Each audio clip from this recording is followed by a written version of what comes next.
நண்பர்களே, இந்த டியூட்டோரியல்ஸ் வந்து உங்களுக்கு வந்து என்ன சொல்லி தரோன்னா, இங்கே ஒருத்தருக்கு வந்து காசு சென்ட் பண்ணிங்கன்னா அவங்களுக்கு டெலிவரி ஆகிடுச்சா இல்லையாங்கிறத செக் பண்ணுறது எப்படிங்கிறத சொல்லித்தரோம். ஃபஸ்ட்டு நீங்கள் எப்படின்னா, எல்லா பேங்க்லேயுமே ஒரு ஸ்டேட்டஸ் செக் பண்ணுறதுக்கு ஒரு ஆப்ஷன்ஸ் இருக்கும், என்கொயரி அந்த மாதிரி. ஸோ இந்த ஃபெட்ரல் பேங்க்கில் வந்து சர்ச் ஐஎம்பிஎஸ்சி பேமெண்ட் மோட் டிரான்சாக்ஷன் என்கொயரியில் போய் ஐஎம்பிஎஸ் டிரான்சாக்ஷனில் போயிருக்கோம். ஸோ இதில் வந்து என்ன பண்ண போகிறோன்னா, என்றைக்கெல்லாம் வந்து நம்ம டிரான்சாக்ஷன் பண்ணோமோ அந்த டேட்டா வந்து எக்ஸ்ட்ராக்ட் பண்ணி அந்த பேமெண்ட் வந்து சக்ஸஸ்ஃபுல்லாக அவங்களுக்கு டெலிவரி ஆகிடுச்சான்னு செக் பண்ண போகிறோம். ஸோ லாஸ்ட் நவம்பர் வந்து ஒரு நபருக்கு நான் வந்து ஒரு பேமெண்ட் வந்து சென்ட் பண்ணியிருந்தேன். ஸோ அந்த அமௌண்ட் வந்து அவங்களுக்கு டெலிவரி ஆகிடுச்சான்னு நான் செக்அப் பண்ண போகிறேன். So from date to date கொடுத்துருக்கேன்.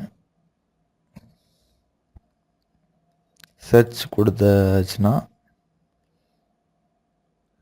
இங்கே வந்து பார்த்திங்கன்னா ஸ்டேட்டஸ் கோடு வரும்.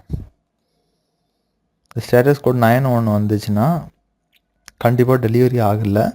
ஸோ என்ன ப்ராப்ளம் நடந்துச்சுன்னா, நம்ம பேங்க்கில் இருந்துச்சு, உங்களுடைய பேங்க்கில் இருந்து காசு வந்து போயிருக்கு.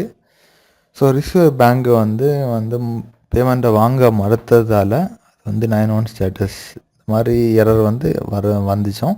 ஸோ உங்கள் பேமெண்ட் வந்து பார்த்திங்கன்னா ஆட்டோமேட்டிக்காக ரிட்டர்ன் ஆயிரும். நெக்ஸ்ட்டு வந்து உங்கள் பேமெண்ட் வந்து சக்ஸஸ்ஃபுல்லாக டெலிவரி ஆகிடுச்சுன்னா இந்த மாதிரி ஸ்டேட்டஸ் கோட் இருக்குன்னா நான் காமிச்சு தரேன்.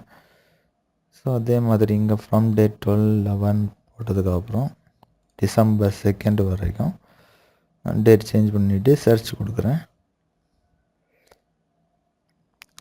தென் இந்த ஸ்க்ரீனை பாருங்கள் நண்பர்களே, டேட் ப்ளஸ் ஸ்டேட்டஸ் கோடு வந்திருக்கு 00. இந்த மாதிரி 00 வந்துச்சுன்னா அவங்களுக்கு வந்து சக்ஸஸ்ஃபுல்லாக வந்து பேமெண்ட் டெலிவரி ஆகிடுச்சின்னு அர்த்தம். இன்றைக்கி வந்து இந்த டியூட்டோரியல்ஸ் வந்து பார்த்திங்கன்னா கண்டிப்பாக உங்களுக்கு வந்து புரிஞ்சிருக்கும். ஸோ இந்த டியூட்டோரியல்ஸ் ரொம்பவே யூஸ்ஃபுல்லாக இருந்திருக்கும். சப்ஸ்கிரைப் பண்ண மறந்துடாதுங்க. பேங்கை பற்றி நிறைய விஷயங்கள் நம்ம கற்றுக்கலாம். கீழே சப்ஸ்கிரைபுங்கிற ஒரு பட்டன் இருக்குது, அந்த பட்டனை கிளிக் பண்ணுங்கள்.